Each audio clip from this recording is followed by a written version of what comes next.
नमस्कार दोस्तों, मैं एस के चौधरी।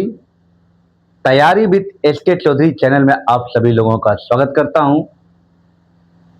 जैसा कि आपको पता है कि पीसीएस, आरओ, बीओ, एचईओ की वैकेंसी आ चुकी है और ऐसे में आपको कम समय में जीएस के सारे सेक्शन को तैयार कराने के लिए मैं उपस्थित हूं। सबसे पहले हम लोग शुरुआत करेंगे राष्ट्रीय आंदोलन, जो कि इतिहास का एक महत्वपूर्ण सेक्शन है। और इस राष्ट्रीय आंदोलन में भारतीय स्वतंत्रता संघर्ष, मात्र 10 वीडियो में आपको पूरा भारतीय स्वतंत्रता संघर्ष पढ़ा दिया जाएगा। तो सबसे पहले शुरुआत करते हैं। भारतीय स्वतंत्रता संघर्ष को 3 चरणों में बांटा गया है। अध्ययन की सुविधा के अनुसार इसे हम 3 चरणों में बांटकर पढ़ सकते हैं। पहला है प्रथम चरण 1885 से 1905 ईस्वी। दूसरा चरण है 1905 से 1919 ईस्वी और तीसरा चरण है 1919 से 1947। प्रारंभिक या प्रथम चरण में देखा जाए तो कांग्रेस की स्थापना होती जरूर है, लेकिन कोई इसका लक्ष्य नहीं था। इस समय बुद्धिजीवियों, उदारवादी लोगों का नेतृत्व था। इस चरण में किनका बोलबाला था? तो बुद्धिजीवियों का बोलबाला था, उदारवादियों का बोलबाला था। कांग्रेस की स्थापना हो गई थी, लेकिन उसका कोई लक्ष्य स्पष्ट नहीं था। दूसरा चरण की बात किया जाए तो इस समय कांग्रेस का लक्ष्य, उद्देश्य स्पष्ट हो गया था कि लक्ष्य क्या? स्वराज प्राप्त करना था। और इस समय देखा जाए तो क्रांतिकारी प्रभाव देखने को मिलता है। तो दूसरे चरण में क्रांतिकारी प्रभाव भी देखने को मिलता है। और जो तीसरा चरण है 1919 से 1947, इसे हम गांधी युग के नाम से जानते हैं। अर्थात इस चरण में पूरा गांधी जी का नेतृत्व मिलता है और इस समय कांग्रेस का जो लक्ष्य था पूर्ण स्वराज को प्राप्त करना। अब कैसे हम लोग अध्ययन करें जिससे कि हमारा और भी आसानी से अध्ययन हो सके? तो सबसे पहले हम लोग 1885 से लेकर 1905 की घटनाओं को क्रमबद्ध देखेंगे। यानी 1885 में क्या क्या घटना हुई, 86 में क्या क्या हुआ, 87 में क्या क्या हुआ, इन सारी घटनाओं को क्रमबद्धता से देखते हुए हम लोग चलेंगे। चलिए, तो 1885 में देखते हैं क्या क्या घटनाएं घटी हैं, ठीक है ना। तो 1885 में पहली घटना है कि बंगाल में टेनेंसी एक्ट पारित किया गया। अब इसी तरह आपको याद रखना है कि 85 में क्या क्या घटनाएं घटित हुई। तो पहला यह है कि बंगाल में टेनेंसी एक्ट पारित किया गया। आपको पता है कि 85 के समय गवर्नर जनरल डफरिन था। तो याद भी रखना कि 85 में गवर्नर जनरल कौन था? डफरिन। और डफरिन ने ही बंगाल में टेनेंसी एक्ट पारित किया किसानों के हितों की रक्षा के लिए। इस एक्ट के तहत यह प्रावधान किया गया कि जमींदार अपनी मर्जी से अब किसानों की जमीन नहीं ले सकता है। तो ये आपको याद रखना, बंगाल में टेनेंसी एक्ट कब पारित हुआ? 1885 में। दूसरा घटनाक्रम क्या है? 85 में ही बंबई प्रेसिडेंसी एसोसिएशन की स्थापना की गई। बंबई प्रेसिडेंसी एसोसिएशन की स्थापना की गई, जिसमें 4 संस्थापक है: फिरोज शाह मेहता, तैयब जी, केटी तेलंग और काशीनाथ त्र्यंबक। तो याद रखिएगा, बंबई प्रेसिडेंसी एसोसिएशन की स्थापना कब हुई? 85 में। किसके द्वारा? फिरोज शाह मेहता, तैयब जी, केटी तेलंग और काशीनाथ त्र्यंबक। तीसरा घटनाक्रम देखते हैं क्या हुआ है।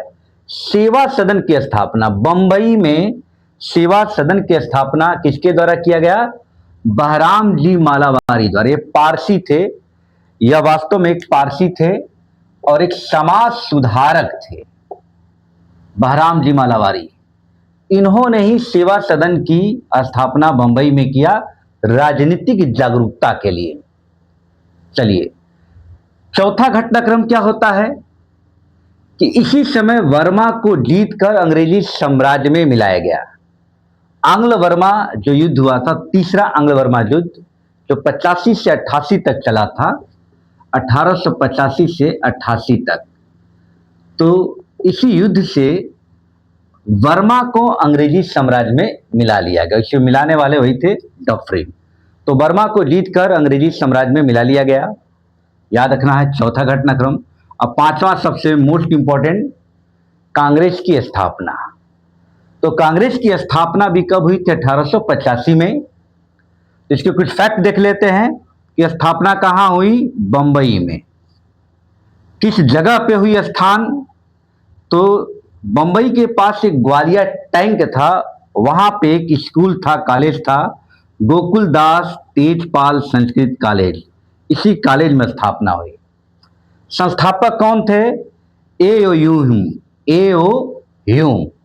कांग्रेस की स्थापना किसने किया? तो बहुत बार पूछा गया है, ए.ओ. ह्यूम। कांग्रेस की स्थापना के समय कितने सदस्य थे? पहली बार जो स्थापना हुई थी तो उस समय कितने सदस्य लोग थे? तो सदस्य 72 थे। और कांग्रेस की स्थापना की अध्यक्षता किसने किया था? तो डब्ल्यू.सी. बनर्जी ने अध्यक्षता किया था। अब हम लोग देखेंगे कि कांग्रेस की स्थापना को लेकर कौन कौन से महत्वपूर्ण टिप्पणियां किया गया है। कांग्रेस की स्थापना पर कुछ महत्वपूर्ण टिप्पणी भी है, उसको हम लोग देखते हैं। कई बार स्टेटमेंट पूछे जा सकते हैं कि कांग्रेस की स्थापना को लेकर क्या क्या टिप्पणियां की गई हैं। तो सबसे पहले देखते हैं लाला लाजपत राय क्या कहते हैं। लाला लाजपत राय कहते हैं कि ब्रिटिश साम्राज्य को छिन्न-भिन्न होने से बचाने के लिए कांग्रेस की स्थापना की गई। इनका सीधा सा मतलब यह है कि कहते हैं कि ब्रिटिश साम्राज्य को छिन्न-भिन्न होने से बचाने के लिए कांग्रेस की स्थापना की गई। इनका एक दूसरा भी स्टेटमेंट है ह्यूम के बारे में। वो कहते हैं कि ह्यूम स्वतंत्रता के पुजारी थे, उनका हृदय भारत की गरीबी और दुर्दशा पर रोता था। ये स्टेटमेंट भी किसका है? लाला लाजपत राय का है। ह्यूम के बारे में कहते हैं कि ह्यूम स्वतंत्रता के पुजारी थे, उनका हृदय भारत की निर्धनता और दुर्दशा पर रोता था। विलियम बेडरबर्ग, इन्होंने क्या कहा है? कांग्रेस की स्थापना को सेफ्टी वाल्व कहा है। कई लोगों ने सेफ्टी वाल्व का सिद्धांत दिया है। तिलक जी भी कांग्रेस की स्थापना को सेफ्टी वाल्व कहते हैं, लेकिन विलियम बेडनवर्ग का स्टेटमेंट ज्यादा इंपॉर्टेंट है, याद रखिएगा। सेफ्टी वाल्व सबसे पहले किसने कहा? विलियम बेडनवर्ग ने सेफ्टी वाल्व कहा है। एनी बेसेंट ने क्या कहा है कांग्रेस की स्थापना को लेकर? कि मातृभूमि की रक्षा हेतु 17 प्रमुख भारतीयों द्वारा बनाया गया एक संगठन है। तो ये मातृभूमि की रक्षा हेतु 17 प्रमुख भारतीयों द्वारा बनाया गया है, ये एनी बेसेंट कहती हैं।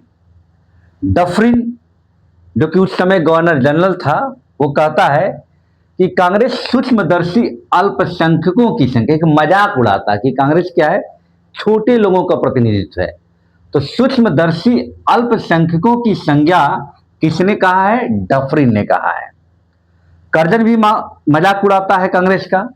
कर्जन कह रहा है कि कांग्रेस मृत्यु की कगार पर खड़ी है, या कभी कभी स्टेटमेंट आता है कि वो लड़खड़ा रही है। तो दोनों स्टेटमेंट किसका है?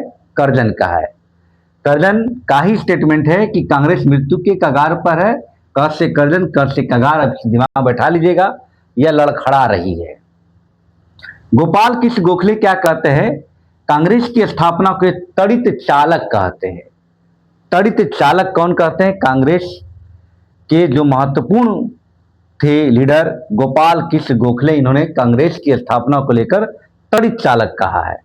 पट्टाभी सीतारमैया, जो महत्वपूर्ण कांग्रेसी थे, इन्होंने कहा कि कांग्रेस जो है परिस्थितियों की उपज है, जो उस समय पनप रही थी, उसी परिस्थितियों से कांग्रेस का जन्म हुआ। तो ये कुछ स्टेटमेंट है जो आपको कांग्रेस की टिप्पणी को लेकर पूछा जाता है। लाला लाजपत राय का ब्रिटिश साम्राज्य को छिन्न भिन्न होने से बचाने के लिए, ह्यूम स्वतंत्रता के पुजारी थे, उनका हृदय भारत की दुर्दशा पे रोता था। बेडनबर्ग सेफ्टी वाल्व कहते हैं। एनी बेसेंट मातृभूमि की रक्षा हेतु 17 प्रमुख भारतीयों द्वारा बनाया गया। डफरिन मजाक उड़ाते हुए कहता है कि सूक्ष्मदर्शी अल्पसंख्यकों की संख्या है। रजनी पामदत्त क्या कहते हैं, जो इंडिया टुडे के लेखक थे? ब्रिटिश सरकार की पूर्व नियोजित गुप्त योजना है। ब्रिटिश सरकार की पूर्व नियोजित गुप्त योजना रजनी पामदत्त बोलते हैं।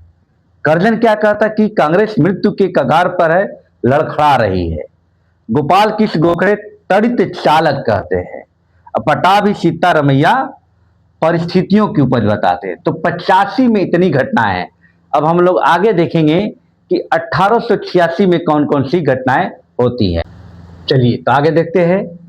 85 के बाद हम लोग देखेंगे 1886 में क्या क्या महत्वपूर्ण घटनाएं हुई। राष्ट्रीय आंदोलन के दौरान 1886 में 4 महत्वपूर्ण घटनाएं हैं, याद रखना है। पहला क्या है, डीएवी दयानंद एंग्लो वैदिक कॉलेज, दयानंद एंग्लो वैदिक कॉलेज की स्थापना लाहौर में किया गया लाला हंसराज के द्वारा।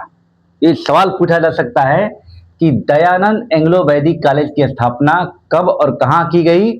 86 में की गई, लाहौर में लाला हंसराज के द्वारा। दूसरा क्या महत्वपूर्ण घटना है, 1886 में एक एडवोकेट समाचार पत्र है, एडवोकेट समाचार पत्र, जिसको राष्ट्रवादी अंग्रेजी समाचार पत्र कहा जाता है।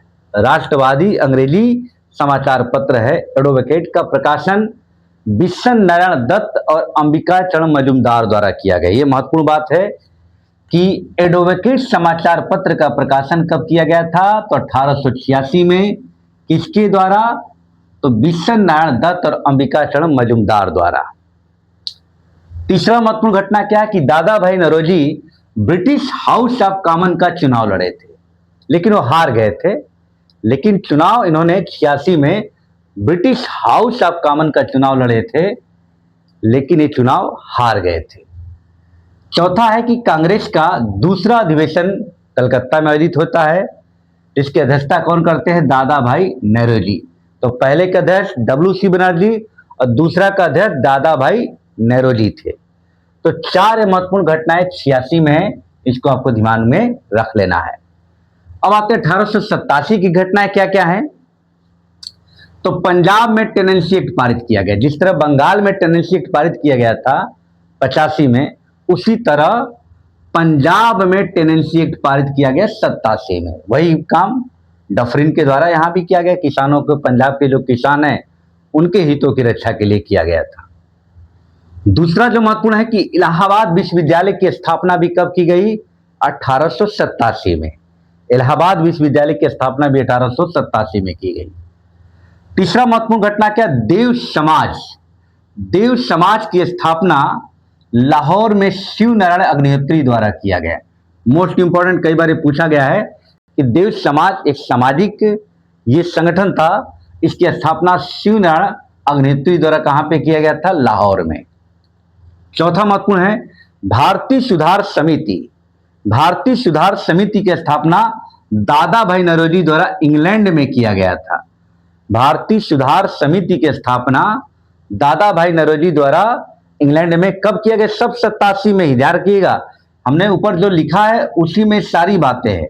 यानी पंजाब में टेनेंसी एक्ट की बात किया जाए, चाहे इलाहाबाद विश्वविद्यालय की स्थापना, देव समाज की स्थापना, भारतीय सुधार समिति की स्थापना। पांचवा क्या है कि भारतीय राष्ट्रीय सामाजिक आंदोलन, तो भारतीय राष्ट्रीय सामाजिक आंदोलन की स्थापना मद्रास में किया गया MG रनाडे और रघुनाथ राव द्वारा। यह महत्वपूर्ण सवाल है, पूछा जा सकता है कि भारतीय राष्ट्रीय सामाजिक सम्मेलन की स्थापना कहां पे किया गया था, 87 में मद्रास में MG रनाडे और रघुनाथ राव द्वारा। छठवां है कांग्रेस का तीसरा अधिवेशन 1887 में होता है। कहां पे होता है, मद्रास में, और इसकी अध्यक्षता कौन करते हैं, बदरुद्दीन तैयब। तैयब की खासियत क्या कि पहले मुस्लिम है, ये पहले मुस्लिम है जिसने कांग्रेस की अध्यक्षता की। तो तीसरे कांग्रेस के अधिवेशन में बदरुद्दीन तैयब जी ने क्या कांग्रेस की अध्यक्षता की, जो कि मुस्लिम अध्यक्ष थे। तो इतनी बातें आपको 87 में याद रखना है। अब हम लोग देखते हैं 88 और 89 में क्या क्या घटनाएं होती। चलिए 87 के बाद हम लोग 1888 की घटनाओं को देखते हैं। तो 1888 में क्या क्या घटनाएं घटित हुई है, उसमें पहला जो महत्वपूर्ण है अरब्बी पुरम आंदोलन। अरब्बी पुरम आंदोलन केरल के एक सामाजिक सुधार धार्मिक गुरु नारायण गुरु द्वारा शुरू किया गया था।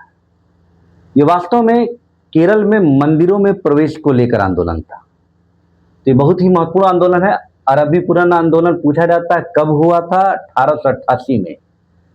किसने इस आंदोलन को शुरू किया था, नारायण गुरु ने। इस आंदोलन का उद्देश्य क्या था कि मंदिरों में प्रवेश को लेकर, वहाँ पे अछूत जातियों को मंदिरों में प्रवेश नहीं दिया जाता था, उसी को लेकर केरल में यह आंदोलन किया गया था, अरबीपुरम आंदोलन।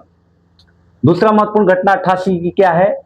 यूनाइटेड इंडियन पेट्रियाटिक एसोसिएशन की स्थापना की गई थी अलीगढ़ में, सर सैयद अहमद खां के द्वारा किए गए थे। बहुत बार पूछा जाता है यूनाइटेड इंडियन पेट्रियाटिक एसोसिएशन की स्थापना कब और किसके द्वारा किया गया था?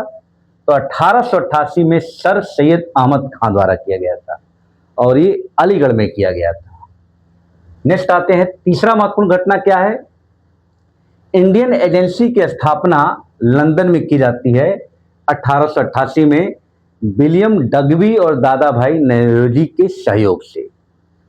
इंडियन एजेंसी की स्थापना कब की गई? 1888 में। किसके द्वारा? दादा भाई नौरोजी और विलियम डगबी के द्वारा, और ये कहां पे किया गया था? लंदन में। चौथा महत्वपूर्ण क्या है कि कांग्रेस का चौथा अधिवेशन 1888 में इलाहाबाद में होता है।